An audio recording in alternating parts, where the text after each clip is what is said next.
Good morning. I'm Dr. Saresha, Associate Professor of English from Nallana Simmareddy Education Society's group of institutions. Today, we are going to learn Unit 2 from First BTech English, English for Engineers. The Unit 2 title is Ancient Architecture in India. In this, we are going to study vocabulary, grammar, reading, and writing. These four basic concepts we are going to concentrate in this unit. Coming to lesson, that is in depth, ancient architecture in India. Before we go into the lesson part, what is meant by architecture? Architecture is constructions, buildings, big buildings, monuments, all those things. And this lesson is about ancient architecture in India. In the old, ancient means olden. In the olden days, what was the status and how was architecture in our country? This is that we are going to learn in this lesson. Let us start the first paragraph. An important phase of Indian architecture began with the Mauryan period. Phase means a stage. One important stage in Indian architecture started with the Mauryan period. The material prosperity of the Mauryans and the new religious consciousness led to achievements in all fields. Prosperity means richness. Material means it may be resources, it may be money. All this means financially and resources-wise, Mauryans were so rich. And a new religious consciousness. That time only religious people started, Mauryans started feeling religious awareness. So material prosperity and religious consciousness made to achieve development in all fields in the Mauryans during the reign of Mauryans. Megasthenes, the Greek ambassador of Seleucus Nicator, who visited the Mauryan court, described Chandragupta Maurya's palace as an excellent architectural achievement. So, Mauryan art was so famous. One example we got from this textbook, that is Megasthenes, a person, a representative of Greek Seleucus Nicator. He visited Mauryan court once and saw Chandragupta Maurya's palace and said it is an excellent architectural achievement. So, why did we talk about Greek people here? Means these people are famous in their architecture. So such sort of person has visited Mauryan court and described Chandragupta Maurya architectural achievement as an excellent one. Means it shows the talent of architecture in ancient India. And this Maurya's palace, Chandragupta Maurya's palace, was carved out of wood. Completely, it is carved with wood. There were significant advancements in the field of architecture during Ashoka's reign, say that is century 268 to 232 BC. So there were many advancements, means progress. There was so much progress during Ashoka's reign, and Ashoka ruled from 268 century to 232 BC. Mauryan art and architecture imbibed means they have taken influence and they got combined. The influence of the Persians and the Greeks during this time, Mauryans started getting influence by the Mauryan, Persian as well as Greeks art. Two Persians as well as Greeks are famous in making architecture, and the Mauryans started taking influence from these Persians as well as Greeks.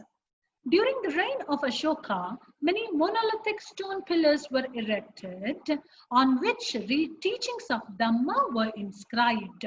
So during the reign of Ashoka's time, many monolithic single stone, monolithic means, mono means single stone pillars were constructed. Erected means made, constructed, on that single stone pillars, teachings of Dhamma were inscribed. Dhamma's teachings were written, inscribed on that.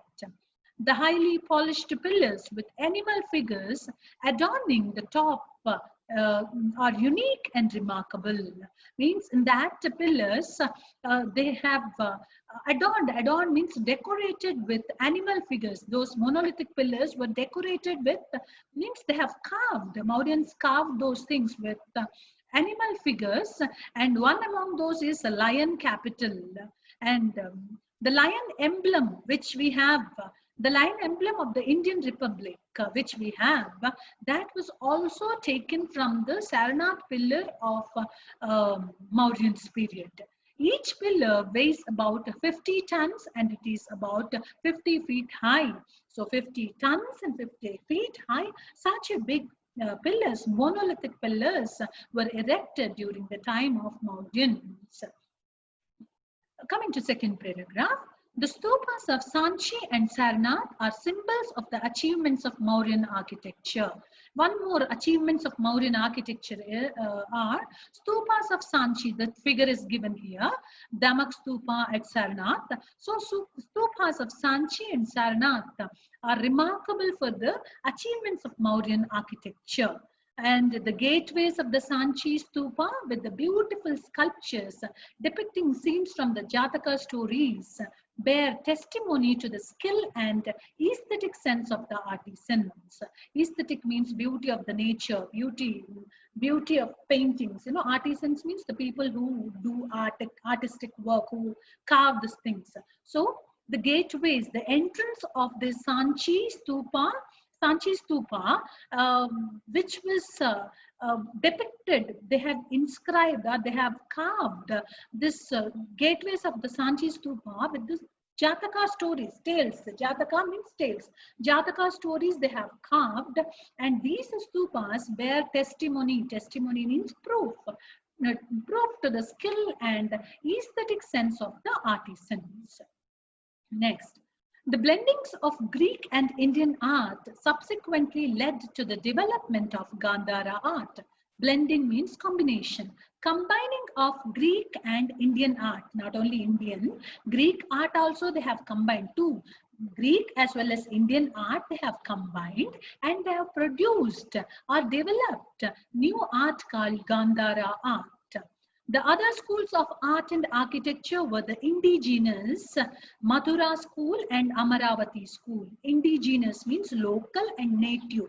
So first one is by combining Greek and Indian art, they have made Gandhara art, and local, purely local schools. Indigenous means local schools, namely Mathura school and Amaravati schools. And these many schools were there, art schools were there during the Mauryan period. A large number of statues of the Buddha were built by the artisans of these schools. This Amaravati school and Mathura school, these artisans, these skilled professionals or skilled employees, they have built large statues of large number of Buddha statues. And especially after the 1st century AD, under the influence of the Kushanas, this Mathura school and Amaravati school, under the influence of Kushanas, after the 1st century AD, they have started constructing very large number of Buddha statues. Under the Gandhara school of art, lifelike statues of the Buddha and Bodhisattvas were made in the likeness of Greek gods, even though the ideas, inspirations and subjects were all Indian.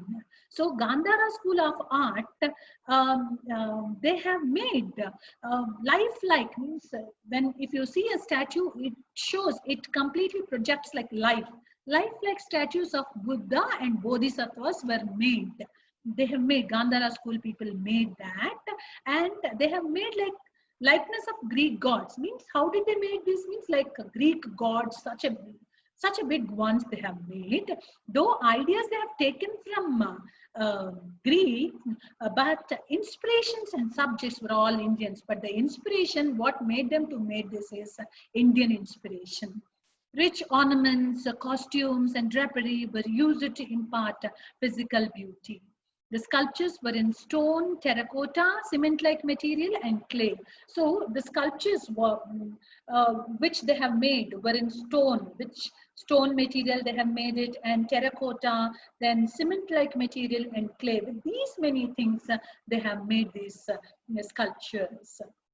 Coming to the other paragraph, the figures of the Madura school were made of spotted red stone. This Madura school, whatever these people made, they have made this with the spotted red stone material.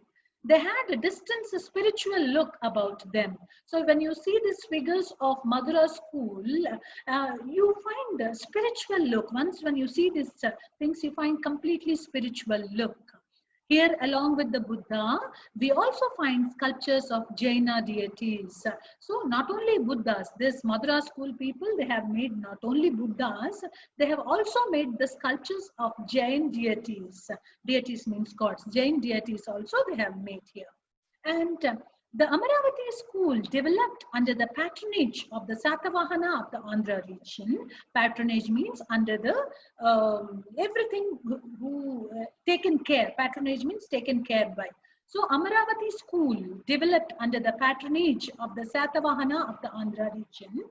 The Great Stupa was built at Amaravati in the lower Godavari region. The walls of the stupa were adorned. Adorn again means decorated with bas relief. These had a carved medallion and decorative panels. Nagarjuna Kunda is another place that is famous for the Buddhist architecture. So, bas relief means a type of art in which shapes are cut from the surrounding stone so that they stand out slightly against a flat surface. Means it is an art. Bas relief is one more art. So, in the last one, what we have discussed, this Amaravati school, they have this school was developed by the Satavahana rulers of Andhra region. This they have constructed, they have made a great stupa in the lower Godavari region at Amaravati, and such a big one. And the walls of the stupa were adorned, decorated with bas relief. That is a material. Bas relief means a material. And this had a carved medallion. Medallion means this is about the structure which we can't find. We can't see those beautiful structures now also. Such a beautiful architecture was found in that Amaravati region. Nagarjuna Kunda is another place that is famous for its Buddhist architecture. Nagarjuna Kunda is also one more place which is famous for its Buddhist architecture. Such a beautiful things were being made during the reign